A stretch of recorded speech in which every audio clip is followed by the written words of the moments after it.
Should you be taking peptides? As a middle aged man, you've probably seen influencers talking about these magic compounds called peptides. They're anti aging, they're wound healing, they're hormone stimulating, they're fat burning little miracles. And conveniently, that influencer has an affiliate link that you can click to buy them right now. Mostly from companies selling research chemicals that are definitely not for human use. Wink, wink. So, why do you see so many influencers hawking peptides right now? The short and cynical answer is because they can make a lot of money selling peptides. But is there some truth there? As a middle aged guy who just wants to feel better, look better, perform better, and age healthfully, the question is, are peptides something that you should consider taking? Hey there, my name is Dr. Tim Gersmar, and I help middle aged guys feel better, look better, perform better, and age healthfully. And I want to help you cut through the hype, the fads, and the loads of BS out there to understand what you really need to be doing to get and stay healthy. So, peptides. The truth is, the situation around peptides is complicated. And this short talk could turn into a very long talk about biochemistry and cell signaling and medications and laws and plenty more besides. Today, we're going to skip that and keep things nice and simple and straightforward. Now, peptides are one way that our body naturally communicates with itself. We all know about hormones like testosterone and thyroid hormone. These are vitally important ways that our body sends signals to tell other parts of our body to do this thing or that thing. And having appropriate levels of these hormones is absolutely key to feeling good, looking good, performing well, and aging healthfully. And in the future, we'll talk plenty more about them.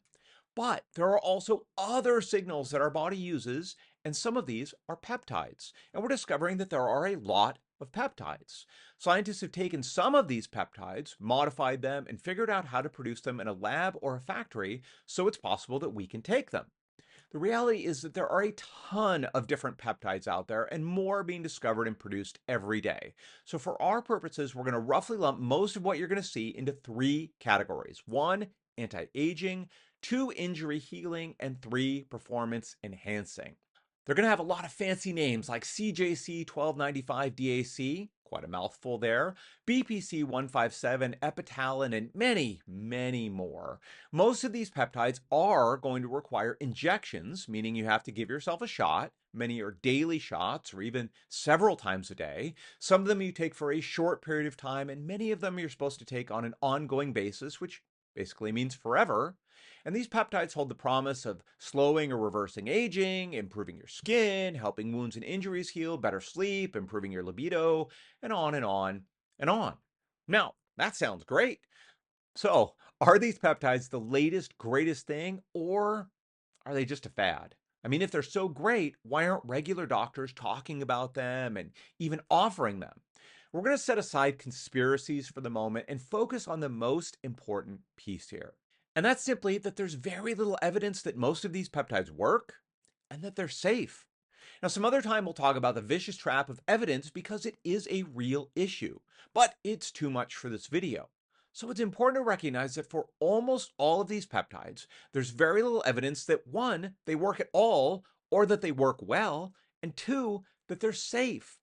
Most of the evidence that there is comes from experiments on flies, mice, and worms, or even just cells in a dish. Now, that doesn't mean the evidence is worthless, but just that it's very preliminary. And if there's one thing we've seen over and over in medicine, it's that many things start off looking very promising, but the later they turn out not to work very well, and sometimes they end up being downright harmful. So when it comes to peptides, we're mostly relying on this preliminary evidence, theoretical benefits, and a lot of times someone's personal experience.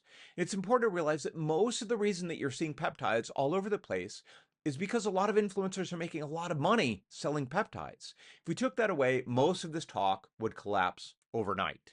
Now, does that mean that peptides are useless? No. It's my belief that we're actually going to see quite a lot of peptide treatments in the future. I think there's tremendous promise here. The problem, we just don't have the evidence right now. What we're mostly seeing is hype. Now, the next big thing is that quality control is an issue. When there's a lot of money to be made, there are people who act badly. Companies take shortcuts, products are out there that are just trash. So if you are going to buy peptides, please, please do not buy the cheapest peptides you can find. If it's something you're going to inject into your body, you want to make sure it's made properly. At a minimum, you would only buy from places that can show testing to prove sterility, contamination levels, and potency. Now, we've discussed the two big issues with peptides. So the question is, should you be using them? In previous videos, we've discussed the 4 levels of guys. We've got level 1, our common guys, guys who are not actively taking care of their health. They see an influencer talking about peptides and they hear muscles and energy and sex drive and awesome. Should they be taking peptides? In my opinion, absolutely not. Any benefit they get will likely be minimal. And they're much more likely to cause harm than good for most of these guys. It is a waste of their time, money, and energy. Now, how about level 2, our normal guys, guys who are taking care of their health, but they want to focus on living a mostly normal life? Should they be taking peptides? In my opinion, the answer is no, it's not worth it.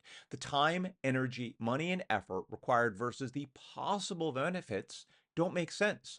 Now, in the future, if studies prove major benefits for people, then maybe level 2 guys should consider these peptides. What about level 3, our health enthusiasts, guys who want to take things up to the next level? These are the guys where peptides even start to make sense to think about. Then we have level 4, our biohackers, guys who are willing to do basically anything to optimize themselves. These are the guys where really considering peptides does make sense. All right, so for our level 3 and 4 guys, here are the things to consider. 1, most peptides at best are going to give you small benefit. You must make sure your fundamentals are already in place and dialed in. That's where you're going to get the most benefit. And then things like peptides can give you a small nudge up from there. Maybe. 2, like we've mentioned with biohacking before, a lot of what you're doing, experimenting with new, different, and unusual treatments where there's some justification that they're going to help, will turn out to be a waste of your time, money, and energy. And it's possible that some of those things could end up hurting you. If you're going to experiment with these things, you have to be comfortable taking that risk. And that goes for peptides. If you're going to use them, you have to buy safe, quality products and do your best to monitor any effects they're having for you. If they're helping, great. If they're not, or they seem to be causing problems, please most definitely stop taking them. All right, let's wrap things up in today's takeaway. So, should you be taking peptides? For the vast majority of guys, the answer is no. I think peptides hold a lot of promise, and there will be many beneficial medicines that are peptides in the future. But we're just not there yet. First, focus on the fundamentals where you'll get the majority of the benefit, and only then, if you're willing to experiment and invest, should you even think about peptides. All right, guys, that's it for today. In the future, we'll continue to break down myths and fads and bad information so that you can focus on doing the things that are truly going to help you feel better, look better, perform well, and age healthfully as a middle-aged man. I hope you'll join me in the next video. Until then, take care.